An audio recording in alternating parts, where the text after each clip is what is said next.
Hello once again welcome to the FDT-TV podcast, where we talk everything football, lots of West Ham, lots of Arsenal, lots of negative VAR. But as always, I am Ian and I am joined by Mike. Let's crack on straight away, shall we? Should we get straight into things with a little bit of goal of the week? Lovely. So, Mike, goal of the week. What are our contenders for this week? We've had some belters, but what have you narrowed it down to? Okay, so the Premier League is back. Woohoo! The less said about that, the better. I'd rather it still be the international break. But so we have some contenders for goal of the week this week. I've got Callum Robinson for West Brom, his first goal and possibly his second goal. Both very good goals. West Brom did the number over Chelsea the other day. Granted, they were down to 10 men, and possibly the international fixture list could be a bit demanding on a lot of players, as we've seen. There's been a few injuries. However, Gabriel Jesus for Manchester City, I thought his goal was quality. That one was more of a team goal. And I thought it was one of those, wow. Diego Jota, as much as it pains me to say it, his first goal, the cross from Trent Alexander-Arnold was absolutely amazing, and he's out-jumped our 6-foot defenders and got it into the goal, into the net. Brilliant goal for me. And one for you. We were deliberating. I will say my other one in an honourable mention. Jesse Lingard for West Ham United, obviously won yesterday. Very good win. I know you said yesterday was a bit of a squeaky bum time come towards the end of the second half. However, you got away with the victory. Some honourable mentions. Joe Willock for Newcastle. Spurs were winning 2-1 at the particular time. Newcastle desperately needed to come up with a goal. Had a couple of chances as well, might add. But it just wasn't seem to fall for him. And then Joe Willock popped up with a vital goal to bring it to a draw. Mm-hmm. And my other honourable mention, Phil Jagielka.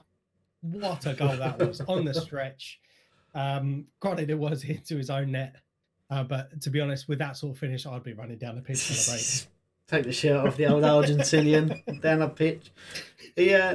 I'll tell you another important goal. Batshuayi for Crystal Palace. Come on, was on the field 2 minutes, put it in the net.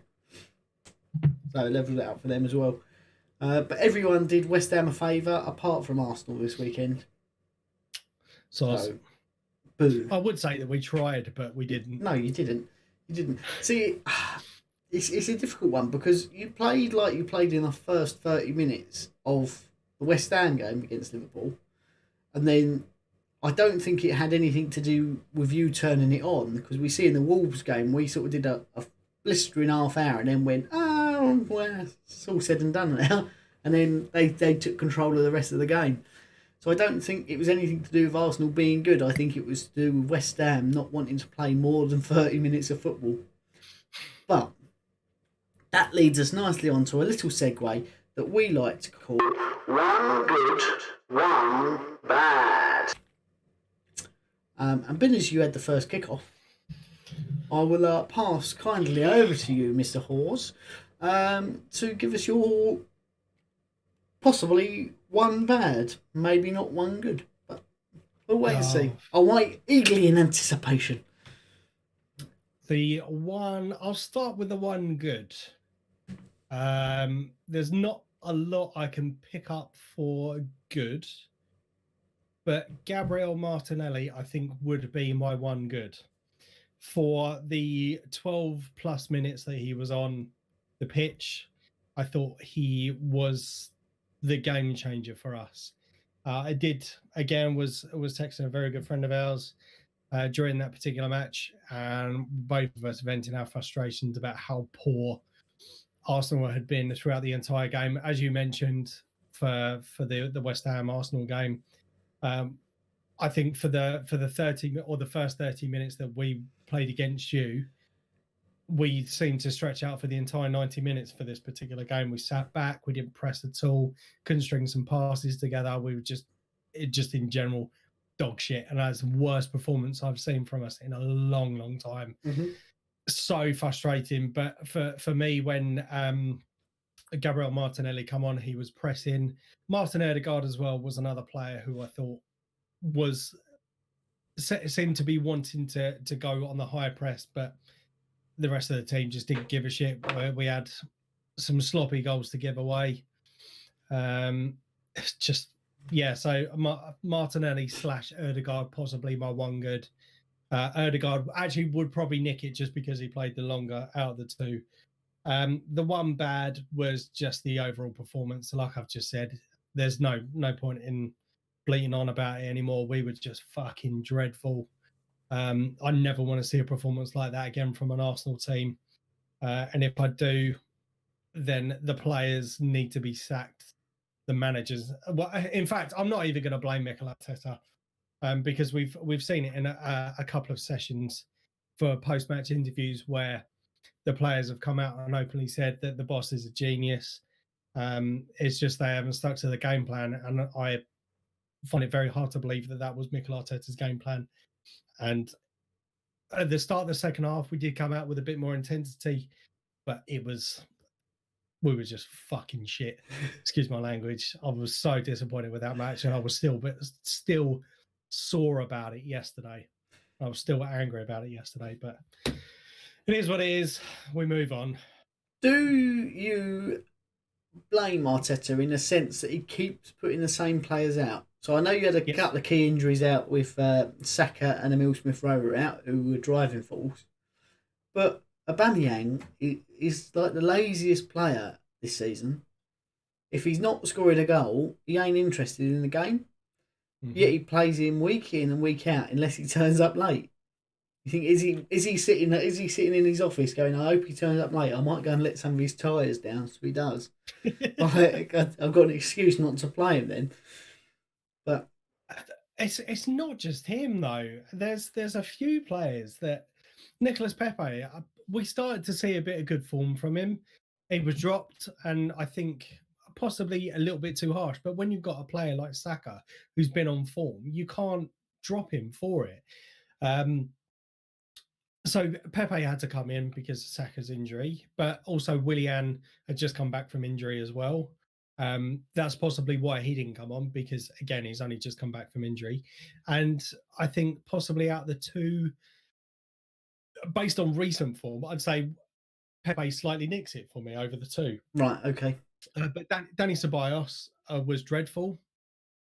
I think we definitely missed Granit Xhaka, and there's a lot of people that I think would openly criticize Granit Xhaka, but I think for me, that performance showed how much of an influence he has in the midfield.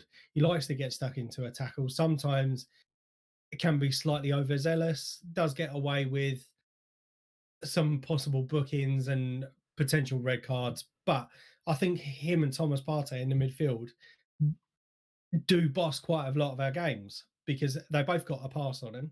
Thomas Partey, again, was another player I thought had a better game than the rest of the team. But Rob Holding was atrocious. Kieran Tierney got injured towards the end of the second half. Looks like he's going to be out for the next few weeks. Gabriel Magalhaes, since he got injured, since he had his COVID, he hasn't been the same player. But I think for him, that's possibly a confidence thing where he was riding on such a high where he came in and was the player of the month for the first 3 months that he was playing. Again, kind of sums up our performances at that particular point. However, he's just not been the same player since he's come back. His passing's gone a bit wayward.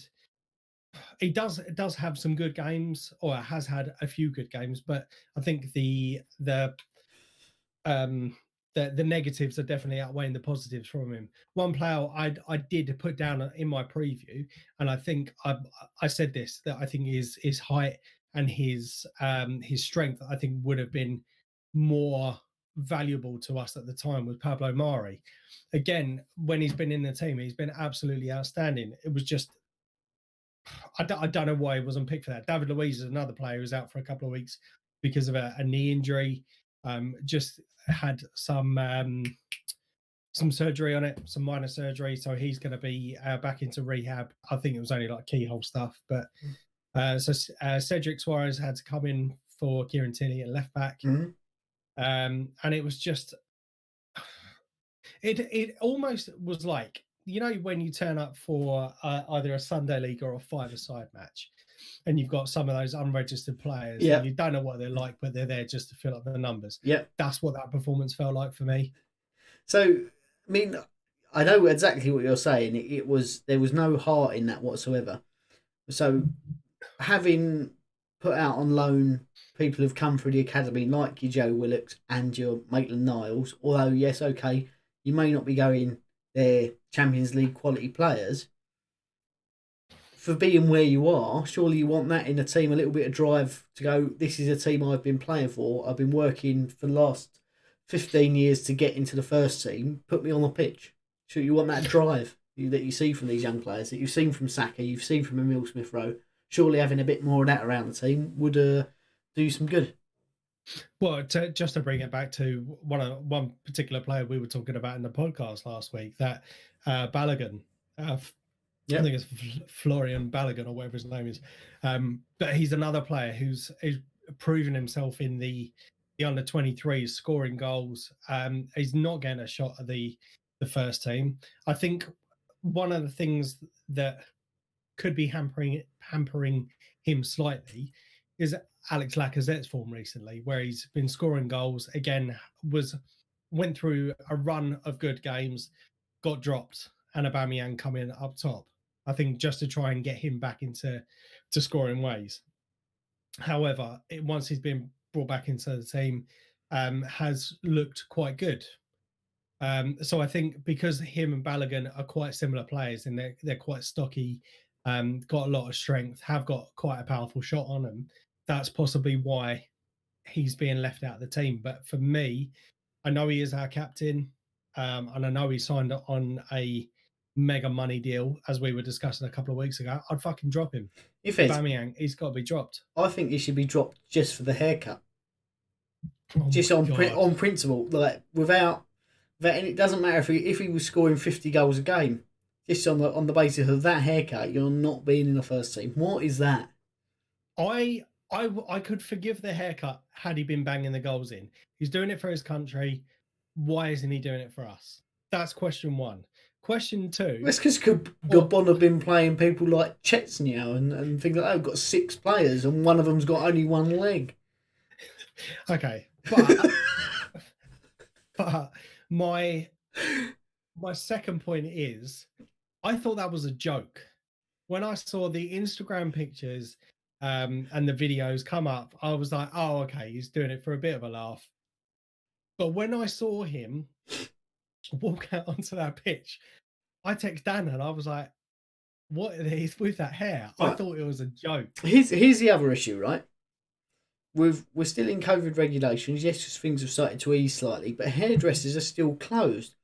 Where's he got his hair done? If he did get it done whilst he was out on international duty, I suppose you could say it was still naughty. I agree. Either that or his missus or his kids done it. Oh, I'd blame it on the kids as well. But right, in terms of West Ham, which is a little bit more positive, I will say, is the one good is we started on fire again, same as we did in the Arsenal game. The first 30 minutes we were phenomenal, playing Wolves off the pitch. Just everything we did turned to gold. Some fantastic counter, some quick play, and yeah, for me that was brilliant. And the result was put us back in the top 4. So that's the one good. The one bad is injuries. Is how I'm going to sum it up. That's how I'm going to get it in. Declan Rice was playing with his knee and trying to stretch his knee out in the last 20-25 minutes of the England game against Poland. Gareth Southgate refused to sub him off. He made different changes instead. He's now going to be out for a minimum of 3 weeks. They reckon he could be out for the rest of the season and possibly miss the Euros. So thanks to that, Gareth, you big-nosed bastard. that's the way I'm going to sum that up. I think for a player who's not missed the last 87 games of football, consecutive games, that's the only reason he hasn't played was when he first started breaking into the team, and he wasn't in the team every week. Other than that, he's been injury free. But go away with England, comes back injured, fantastic. And Antonio pulled up in the 35th minute or 30th minute. Another hamstring injury. He's a bit prone to them, which is unfortunate. So hopefully that's not too bad because he's a big part of how we play. But Bowen did come on for him and scored pretty much with the first touch of the ball. So and was good throughout. So it's once again injuries, which we haven't had an abundance of to key players this year. We've had lots of them, but luckily they've been to fringe players. It's the bad. I've just spat everywhere. But we are we are in the top 4, and that is making me salivate. So the champions. Yeah. So go on. My follow-on questions to you in terms of West Ham. Yes. I know we briefly spoke about it just before we come on, but this is the second game on the bounce now where you've scored 3 and let your foot off the gas. Yep. What sort of are you worried by that, or do you not care as long as you're picking up the points? Here's the thing, right? Is we've been riding a high all season. We're 4th with 30 games played, so we can't say it's a fluke at this point that we are where we are. We're there on merit. But it does worry me a little bit that we're throwing away these leads. But we're also scoring for fun in the first 30 minutes. If we go 3-0 up and get a 3-2 every game, yes, I'll be a bit like, for 60 minutes of the game. But if we walk away with 3 points, does it really matter? I've been saying it for years. I don't care if we win 1-0 every game. If it's a scrappy 1-0 win, I'll take it because it's 3 points, it's a win. It's just slightly concerning that we do seem to go 3-0 up and then just go, well, I'm not sure whether that's lack of experience of being, one, where we are in the Premier League, and 2, being that many goals up that quickly. It's not something we've seen from West Ham very often, and a lot of those players in the team won't be experienced of going out and smashing teams and going, it's job done now. Where it's not, you've got to push on. So if we could pull out a performance for 90 minutes at the same intensity that we played the first 30 in the last 2 games, we would have won both of those games 5 or 6-0 easily. Mm-hmm. But yeah, I do think it maybe just be a little bit of lack of experience of the lofty heights of playing really, really well, if I'm honest. It's one thing being able to hold on to a 1-1, but it's a totally different thing being 3-0 up because you don't have to worry about making a mistake because we're 3-0 up. Mm.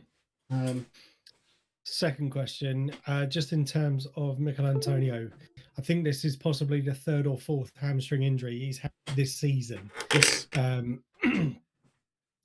Obviously, I know that you've mentioned about getting reinforcements in the future in the central striker position. Yes. And it's not, as far as I'm aware, his natural position anyway. But firstly, again, does this just reaffirm that West Ham need more in terms of what's the word I'm looking for? More backup in terms of a quality striker in that position? Yes, he's their top goal scorer, isn't he? So you can't fault him on that, especially playing less games than a majority of the rest of the squad. I know Thomas Souček is a close second. But he's getting older. He's a big lad, which is why I think he's getting injured because the physicality of his play. I've not met or spoken to a West Ham fan that doesn't like how physically he's on a pitch. He's constantly on up and down. He's hustling and bustling with players. He's out muscling players. But that style of play is going to lead to injuries, especially as he's getting on in age because the body doesn't recover as quickly or as well. And then when you get one, he wants to be back playing. So if you're 95% fit, you go, yeah, I'm 100% because you want to be on the pitch. And I'm sure there's lots of professionals who've done that throughout the years, and then after they've retired, gone, actually, I should have recovered properly, and then I would have been all right. I do think we need a bit of squad depth. I mean, we've got Mippo on the bench, who we bought from Manchester United, who's not really got a fair go at it, but he's 17. Is he? Do you want to pile that sort of pressure on a player who's played 40 minutes of first team football? No doubt he's got the finishing quality, but actually, has he got the physicality to go with it?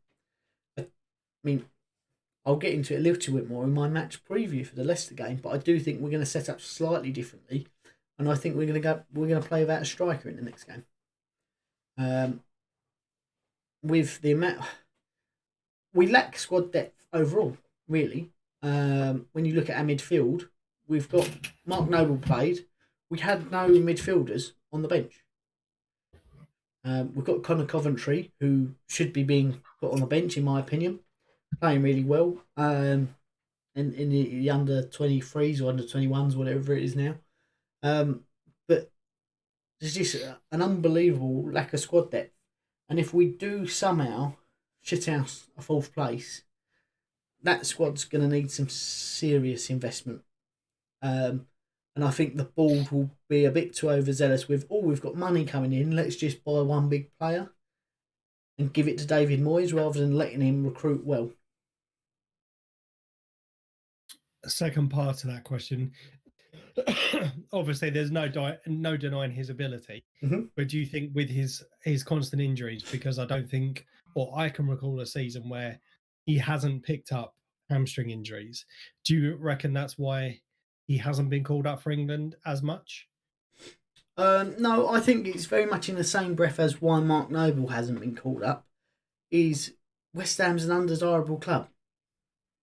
You think throughout his career, okay, now he's probably a bit past it and there is better options, but there were times throughout the years where Mark Noble should have been called up to the England squad, and he never was, because actually Steven Gerrard, Frank Lampard, Scalzi, they're more desirable names. They play it's Manchester United, it's Liverpool, it's Chelsea, it's West Ham. When people think of West Ham, they think of grotty East End sort of geezer bloke, don't they?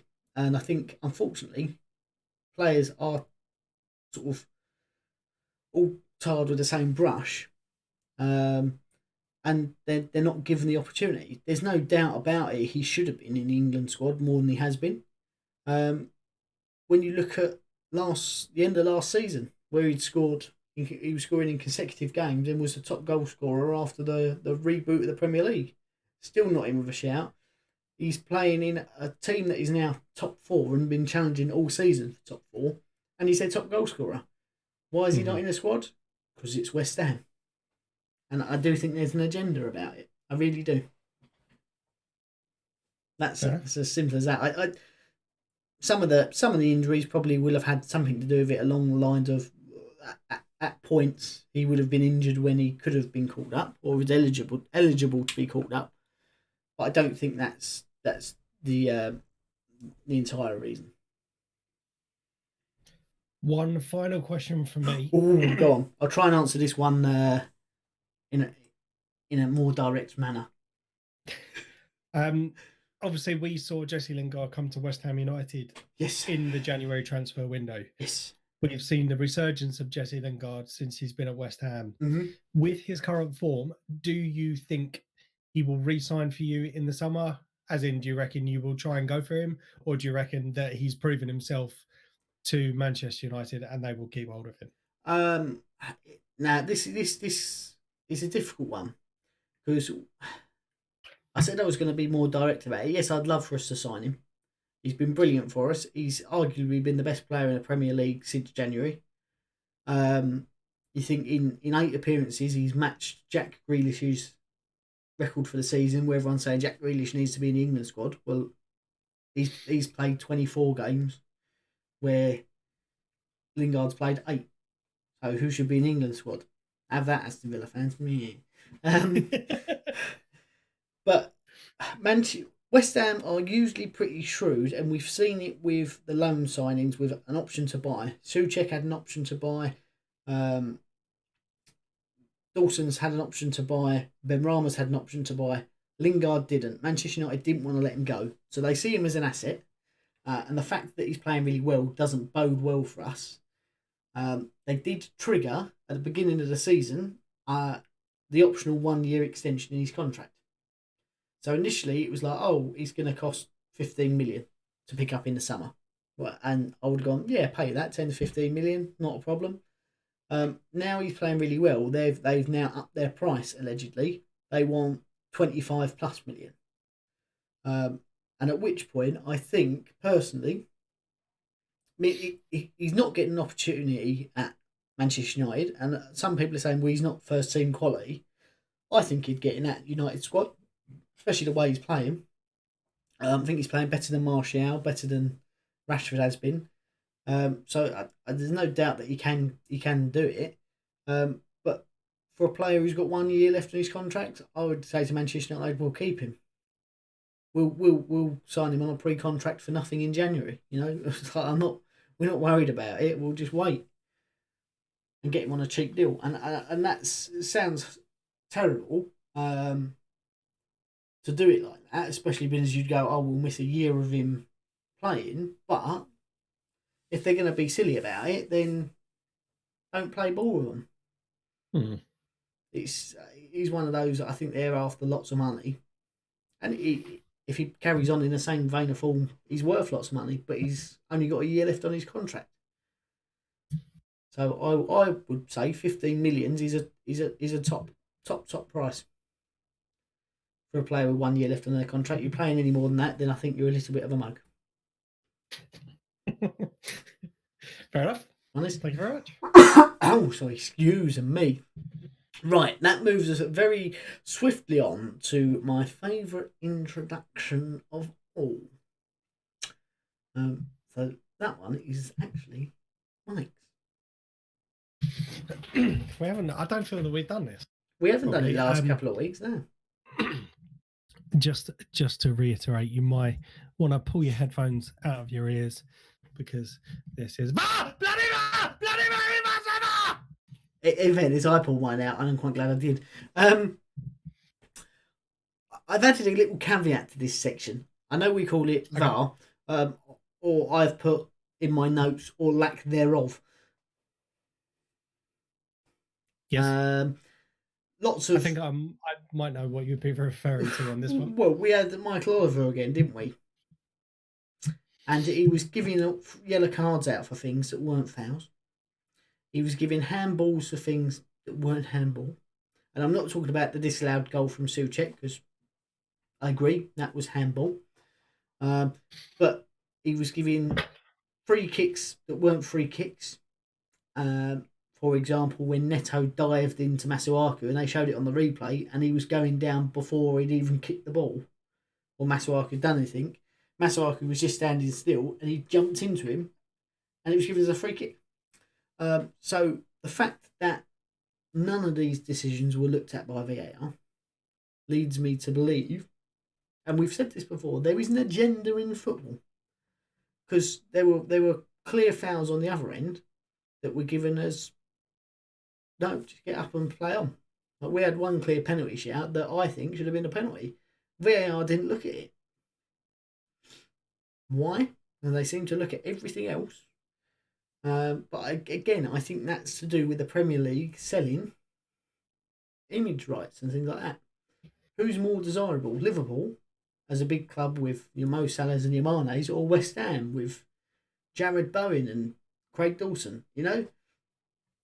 What's more marketable? Well, Liverpool, you'd have to say, is.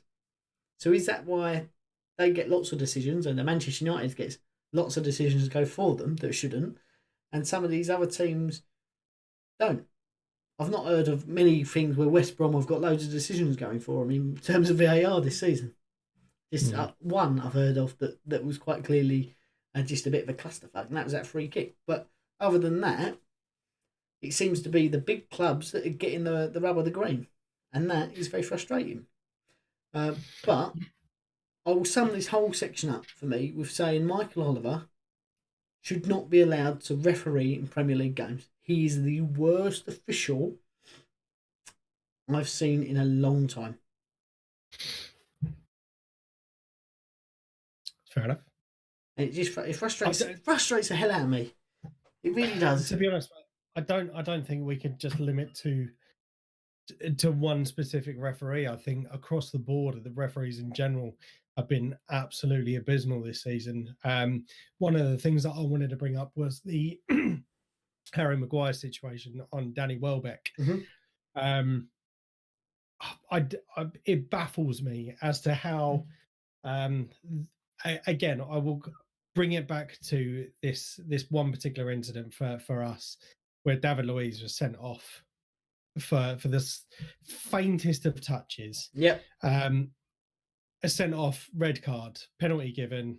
We were fucked from that moment on. However, you get Harry Maguire, who's all over the back of Danny Welbeck, doesn't get blown up by the referee, goes to VAR, and the decision's not overturned. What the fuck is it there for? I was watching something with Dermot Gallagher, where they were talking through the incidents, and they even brought up the David Luiz scenario and said, "Well, how is this different to the David Luiz situation?"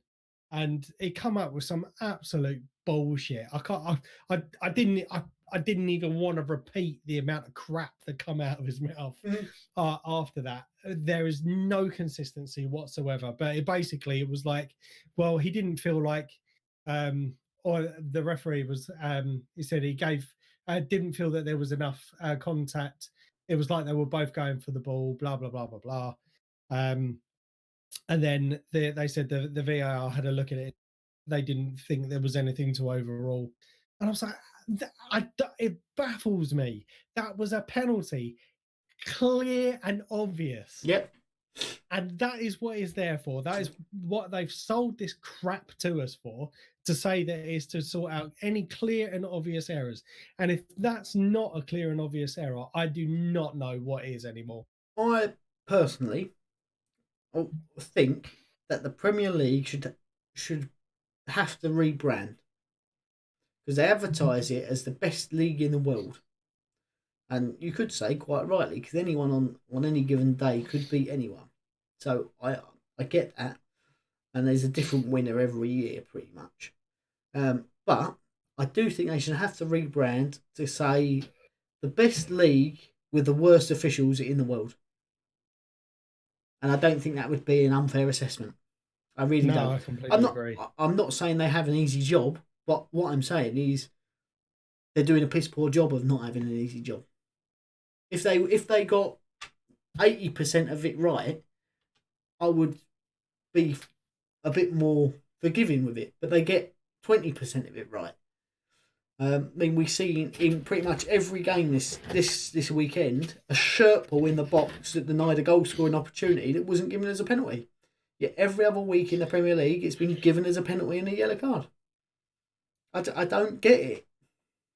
I don't get it. And the worst bit about it, I mean, I know we've spoken before about how we would love for the officials to come out and give their opinions.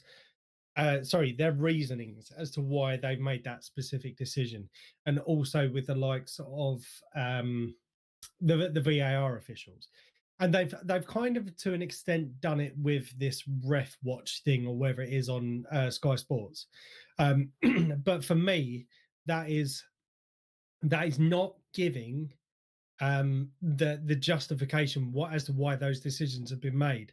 That is an ex-referee justifying why VAR has justified why the referee has justified that thing. So it's almost like there's no accountability. No, and I think you're 100% right there. There is no accountability there, and that is really fucking annoying. Sorry, I've been swearing quite a lot today. I do apologise. Well, that's what happens when you're 10th. That's usually me. Last season, that was me. No, it's just been football across the board for me this season. in fact, for the last 2 seasons. I'm not, I may be saying this from a negative place just because of how poorly Arsenal are doing. And if we were top of the league and getting VAR decisions every week, I wouldn't be complaining. But for me, just some of the decisions that were supposed to have been eradicated from the game seem to have got worse.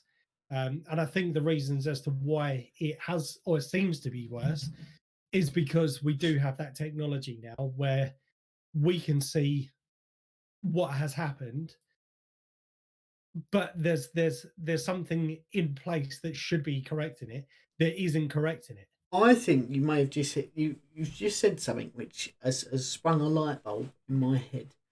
And I think you may have hit a nail on the head there where you said eradicate, right? I think someone's not used spell check. So instead of it in their pre-season memo, it's saying eradicate bad decisions. It's been written in there as exacerbate bad decisions. So they are purposely trying to make everything worse because that's what they were told to do. It wouldn't surprise me, man. Can you imagine if it was saying that simple and they're like, we're just following orders? Like, that's what they told us to do. We knew it was wrong, but no one wanted to listen. This is what we should be going through the rules, the FA rules with a fine tooth comb.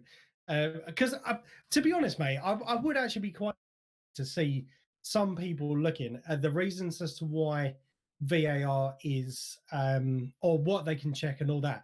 And I can guarantee that if you were to do it with Joe Bloggs from up the road, you, me, and I don't know, your dad, for example, I bet all 4 of us would have 4 different interpretations of the rules. Oh, you're probably right. And that's one of the issues is that they're interpretations. It shouldn't be, oh, it could mean this, it could mean that. It should be, this is what it is, and we're sticking. I think that VAR, the person in the VAR room, should be someone with a television screen on replay, right? That's able to do replays. So they start and stop it and rewind it. And you get someone's nan in who's got no interest in football. And show her it, and depending on what her reaction is, that's what it is. Is it offside? Oh, yeah, he's miles away from him. Or, that was a bad one, wasn't it? He's a naughty boy. Foul, or he goes, oh, get up, you bugger. Oh, that's a dive. Like, that's how it should be done. There shouldn't be any more complicated. Don't overcomplicate it. Just get someone's nan in. Simples. Right. Let's be a bit more upbeat. I almost got 3 points this week. I know I did. But we threw it away. Points. What are the points? Because we had England games, so we didn't have really any updates on them, did we? Because we didn't. But go on. What the points? No, so the England game, just going back to that, we were quite lucky in that one as well. We were poor. But anyway, moving on. So last week's games, Arsenal versus Liverpool, Wolves versus West Ham. Mm-hmm. For the Arsenal-Liverpool game, we both thought that Arsenal would actually make something of it. And we both went for a 2-2 draw. How wrong we were. So it's a 3-0 thumping, so no points there. Wolves versus West Ham, you had a down for a 1-3, I believe it was. Yeah. And I had them down for a 1-2. You were quite close, and you did message me at halftime to say, "Can I just take the points now?" Yeah, can I cash out? Unfortunately, not. So it's both a point each. So 1 point for this week. And as the season totals, Ian, you are currently on 46, and I am currently on 49. So it's still all to play for. 8 games to go. 8 games to go, and that means we've got 2 games this week again. We have West Ham versus Leicester, the top of the table clash, and we have Sheffield United versus Arsenal, which you could, if you really wanted to twist it, put as relegation battle. But just to dig the knife in a little bit more. Yeah. Cheers, mate, prick. I don't know who kicks off first, but West Ham. We do. All right, I shall take it. So, last time we played Leicester, Moyes was out with COVID. We started on this unbelievable run and we won 3-0. Who would have thought it against Leicester? Lingard's on fire. I can see him getting on the score sheet again. The first half an hour of this game, we will be on fire, definitely. I do think it will be a bit more of a struggle with Leicester coming back from a loss to Manchester City, where they were made to look like a Sunday League team. Noble will probably be playing again. He played really well against Wolves, but will his legs hold out? Who knows? Lack of depth in midfield, that all comes into it. Injuries. Declan Rice is out. Antonio's out. If you want a bit more of an in-depth breakdown of all this, make sure you tune into the preview that will be coming out in a few days. But I do think it will be a tougher game. I do think we will come away with a point. I'm going for 2-2 because Jamie Vardy's going to have a party, but also we're going to have a blistering first half again. So 2-2 for me. What do you think? So this is a tough one for me because as both teams are doing fairly well within the league this season. I think West Ham, I'd say, were the more informed team of the two. Both can score goals, however, both have conceded as well this season. I am gonna be that guy. I'm gonna go for a Leicester 2-1 win. Oh, okay, mister. You want to be like that just because you're not fourth. No, I do think you go either way, if I'm honest with you, but I say that's why I'm going for 2-2. But that leads us then on to the next kickoff, which is Arsenal away to Sheffield United. Yes. So again, the last time that we went out to 2-1 win at home, I believe. Yes, we were at home the last time we played. We're away, as Ian just said, to Sheffield United, a team which I think is definitely doomed for relegation this year. But with our form, we've been so inconsistent this season. This is a game that we would be expected to win. So that probably means that we're going to come away with a loss. Sheffield are fighting for their lives, even though that, like I said, I think they are doomed for relegation. So it wouldn't actually surprise me. They have scored a few goals in recent weeks. But I would love to say that we're going to win this one, but I think it's going to be a 1-1 draw. Ooh, 1-1 draw. 1-1 draw. Mm-hmm. So I've got a couple of little notes here, right? And I've written 4 things. Youngsters out. Lazy Uber. Nothing to play for. 1-0 Sheffield United. That I think that sums it up. I think it's the ultimate shithousery, and you were going to lose. Like I said, mate, it wouldn't surprise me because our away form has been absolutely just our form in general. I think we've won 12, drawn 6, lost 12. That has been our record this season. It has been absolute shit. The goals were coming at some points, but there was no fight back at all against Liverpool. We were dog poo against West Ham for the first half. But again, it's a very sad state of affairs when you are relying. I'm not saying that they're bad players, but when you're relying on your youth players just breaking through into the first team to turn your team around, I think is a very sad state of affairs. You've got Kieran Tierney that's now out for an injury. David Luiz is going to be out for a couple of weeks. Bukayo Saka, we don't know when he's going to be back from his injury. Emile Smith-Rowe, injured on international duty, could be out for a couple of weeks. So we're having to rely on the dross that we've got. Which Aubameyang's just not been on form. Yeah. On paper, I'll be very surprised. On paper, it's a stronger squad, isn't it? But there's just a complete lack of desire. Yep. Is what I'd put it down to. I really would, and it's lovely to see. To be honest,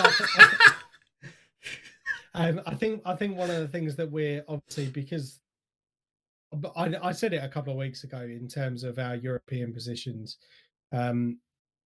there's not much left to play for other than the Europa League. We're definitely making top 6, let alone top 8 this season for any chance of Europe. So all of our eggs are going in one basket in terms of the Europa League now.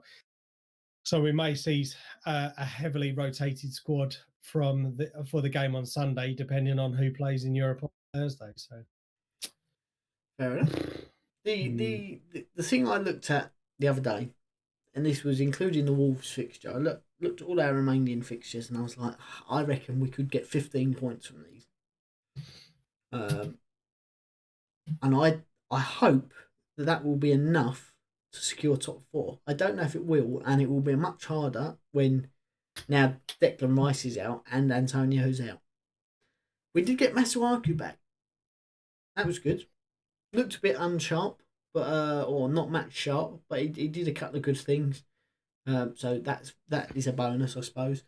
But do you think 15 points for West Ham is enough? Or now we've won against Wolves. Do you think another 12 points is enough for West Ham to secure a top four?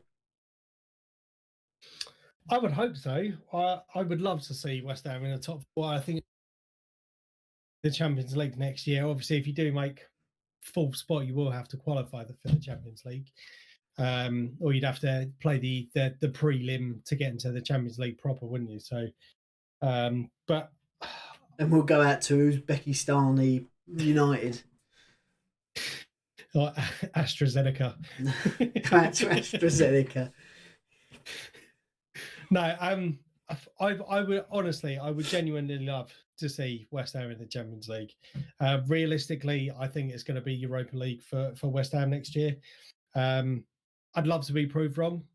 But there's nothing with the way that you guys have been playing this season. There is no.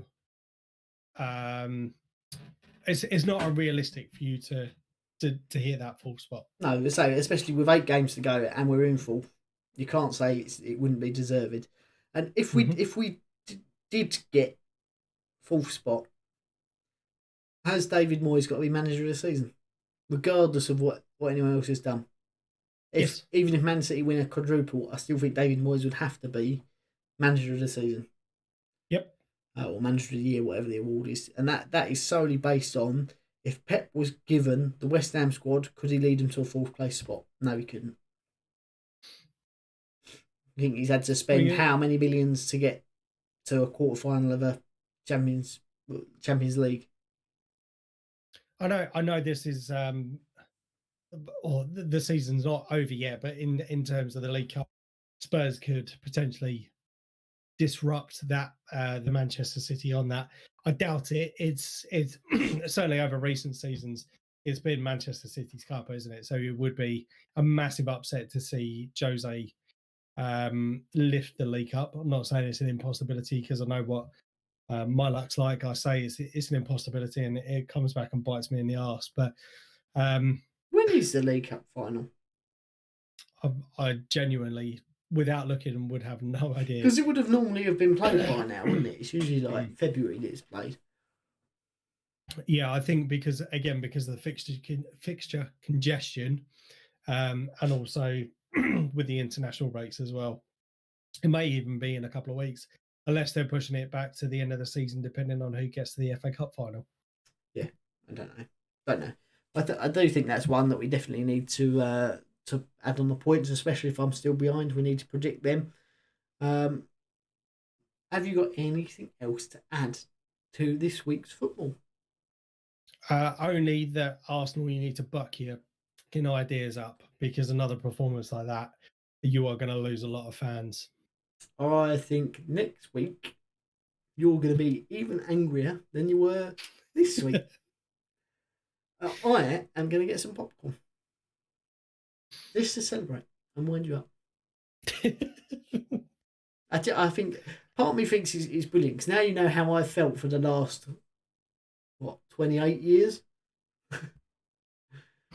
I think the only thing that could possibly make your season worse is when you lose 1-0 to Sheffield next weekend.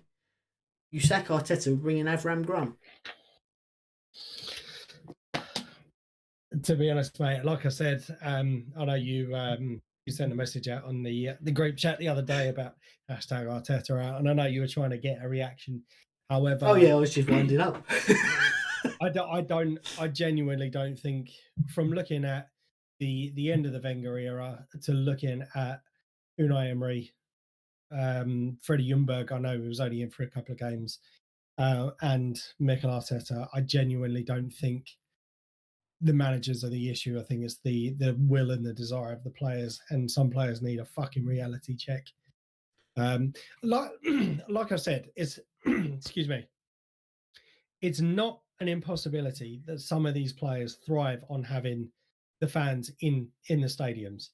So come next season, when we start to see more people back into the stadiums, fingers crossed, that we could see a different Arsenal team. Because I was watching an interview with Lacazette and Aubameyang a couple of weeks ago, and they were just talking about some of the goals they've scored, where they rank them. But one of the questions that was asked was, "Do you miss the fans?" And both of them, without hesitation, were like, massively, massively. Because I suppose it's very difficult for players to kind of G themselves up for a big occasion. I know they're still getting their paycheck at the, so they need to do it regardless. But I would imagine it's just the adrenaline buzz of having the fans behind you that they're missing, which is possibly why the season's been so higgledy-piggledy. Yeah, I do understand that some people thrive in the moment and others don't. But for example, let's take Aubameyang, who's arguably been one of your worst performers this year, as is Willian, both on big money, 300k a week. If you can't get yourself G'd up enough for 300k a week, then you shouldn't be playing football, because you should be able to get yourself G'd up on, I get to play football for a living. This is my job. This is not a real job. Like, I get to do having a laugh with mates 4 days a week, 5 days a week training. Yes, it's a little bit of hard work. Yes, I can't have a pizza every other week. But, do you know what I mean? Like, how many people would kill for that opportunity and go, oh no, I do it for free? Like, I don't. The fact that you're getting paid silly money that you wouldn't get in any other job, to do that, and you can't get yourself G'd up for it, for me, it's not an excuse. I agree. I understand, obviously, some people go, yeah, and can produce better when someone's cheering them on, but if you can't produce when they're not cheering you on, your performances now, they both missed the crowd. I bet they wouldn't. He performs like that, he's getting booed off the pitch. Xhaka put in one bad performance, didn't he? Booed off the pitch by Arsenal fans. Aubameyang, stealing a living, he would be absolutely massacred if you had fans in the stadium at the minute. He would not. He would go, oh, can we go back to not having them? Can I go and cough on a few people so we can get them out? I do think Arsenal's become a retirement club. They've made mistake after mistake, and they've gone big player, end of their career, big money. Okay, retirement. I think that's your biggest problem. If he was on 300 grand a week, but 250,000 of that was, you need to score 30 goals a season, he would have scored 30 goals a season by January. Yeah, because actually I can't live on 50 grand a week. My lifestyle is more lavish than that. But I think it's more of, I will pay you 270 a week and you can get a goal bonus if you score. We'll give you a couple of extra grand. Actually, it don't matter, does it? Got 270 grand a week regardless. I'm just going to sit here and finger my bum hole. Which is, I'm sure, exactly what he was saying. Well, I think it was when he made that haircut. He was like, I want to match down the hair down there. What a little shit. Right. On that sour note, let's be a bit more positive. Make sure you're subscribed. We've got some match predictions coming out this week. And I finished my cycling. Yes, you did. So there is a video out on that. The last 100. John O'Groats to Land's End, if you search it on YouTube. It will be in the link tree thing down below for my other channel.